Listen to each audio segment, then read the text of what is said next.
Halo semuanya, perkenalkan, nama saya Ladifa Pinka Andrea dari Fakultas Kedokteran Hewan Universitas Udayana. Hari ini saya akan melakukan video presentasi sebagai tugas dari mata kuliah Ilmu Penyakit, Jamur, dan Bakteri. Selamat menyaksikan. Halo semuanya, hari ini saya akan menjelaskan mengenai penyakit meningitis Streptococcus pada babi sebagai tugas studi kasus dari mata kuliah Ilmu Penyakit Bakteri dan Jamur, Fakultas Kedokteran Hewan Universitas Udayana. Sebelumnya, perkenalkan nama saya Ladifa Pinka Andrea dengan NIM 22095 11106 dari kelas A.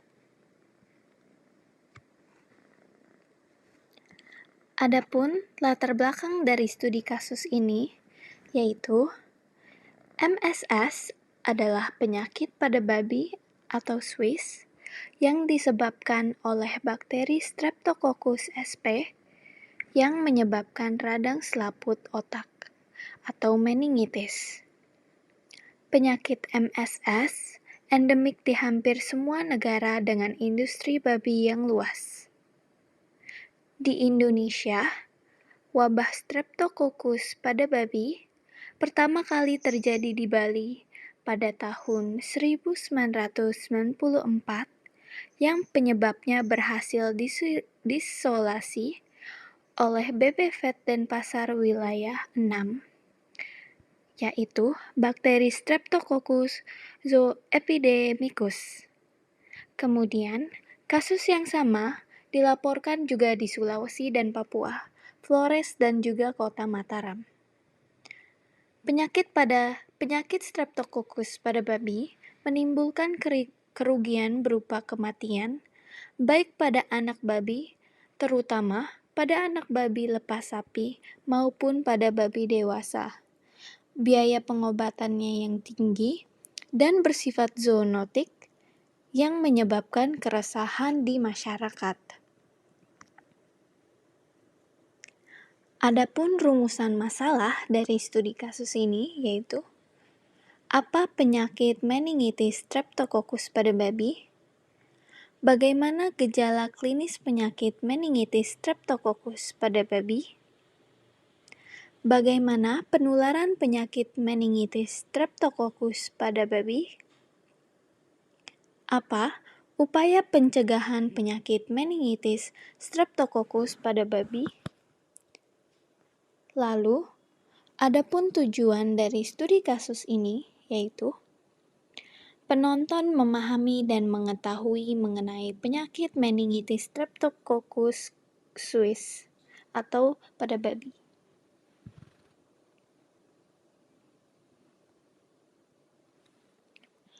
Penyakit meningitis Streptococcus pada babi yaitu penyakit pada babi atau Swiss yang disebabkan oleh bakteri Streptococcus sp yang menyebabkan radang selaput otak atau meningitis. Lalu adapun gejala klinis dari penyakit Streptococcus meningitis yaitu babi yang terserang MSS bisa mati mendadak. Tetapi, pada umumnya, babi menunjukkan beberapa gejala, yaitu yang pertama, kehilangan nafsu makan, yang kedua, demam tinggi hingga 40 derajat Celcius, yang ketiga, perdarahan di bawah kulit atau subcutaneous, yang kelima, radang persendian yang dapat menyebabkan babi pincang. Yang kelima, gemetar dan kejang.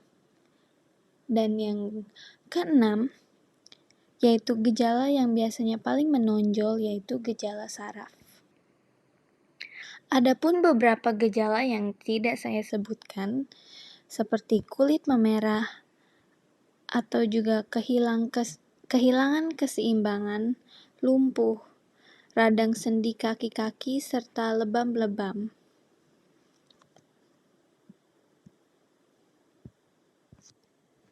Lalu, bagaimana sih penularan penyakit MSS ini? Penyakit MSS biasanya menular dari satu individu ke individu lain melalui dua jalan, yaitu yang pertama melalui mulut atau saluran pencernaan dan juga saluran pernafasan. Lalu, makanan dan air minum yang tercemar bakteri termakan atau masuk ke dalam tubuh. Itulah bagaimana bakteri dapat menyebar di dalam tubuh melalui peredaran darah atau septikemia. Yang dimana ini juga dapat memicu peradangan di seluruh tubuh, di antaranya peradangan pada persendian atau poliartritis, dan peradangan pada selaput otak meningitis. Babi yang di dalamnya tersimpan bakteri akan bertindak sebagai carrier dan dapat menularkan penyakit ini ke babi lain, terutama dalam kondisi stres, dikarenakan kandang terlalu padat sehingga ventilasi buruk dan udara dalam kandang tidak mengalir dengan lancar dan juga dapat menyebabkan stres dikarenakan transportasi. Itulah bagaimana penularan ini dapat terjadi. Lalu, bagaimana sih pencegahan dari penyakit MSS ini? Sebetulnya, sampai saat ini belum ada vaksin yang efektif untuk mencegah penyakit MSS. Namun, penyakit dapat dicegah dengan menerapkan biosecurity, seperti meningkatkan kondisi tubuh babi dengan memberikan pakan dan air minum yang sehat, dan juga makanan yang bergizi sesuai kebutuhan. Lalu juga dapat dilakukan dengan meningkatkan sanitasi kandang dan lingkungannya, dan mendisinfeksi secara teratur. Dapat juga digunakan dengan memisahkan babi yang sehat dari babi yang sakit. Hal ini sangat penting dalam biosecurity. Lalu, dalam biosecurity juga dapat dilakukan menertibkan penanganan limbah ternak dengan baik dan pastinya tidak menjual babi-babi yang sakit karena penyakit ini bersifat zoonosis dan juga mudah menyebar dari babi yang sakit ke yang sehat. Lalu, dapat juga dilakukan membatasi orang keluar masuk dari kandang dan semua peralatan kandang termasuk alat transportasi wajib dan harus didisinfeksi sebelum masuk kandang. Dan upaya terakhir yang dapat dilakukan yaitu segera melaporkan kepada petugas kesehatan hewan ketika melihat babi yang menunjukkan gejala MSS ini. Dan mengingat penyakit MSS ini bersifat zoonosis, maka kita sebagai masyarakat perlu waspada dengan melakukan tindakan seperti membeli daging babi dari babi yang sehat, tidak mengonsumsi olahan berbahan daging dan darah babi yang tidak matang.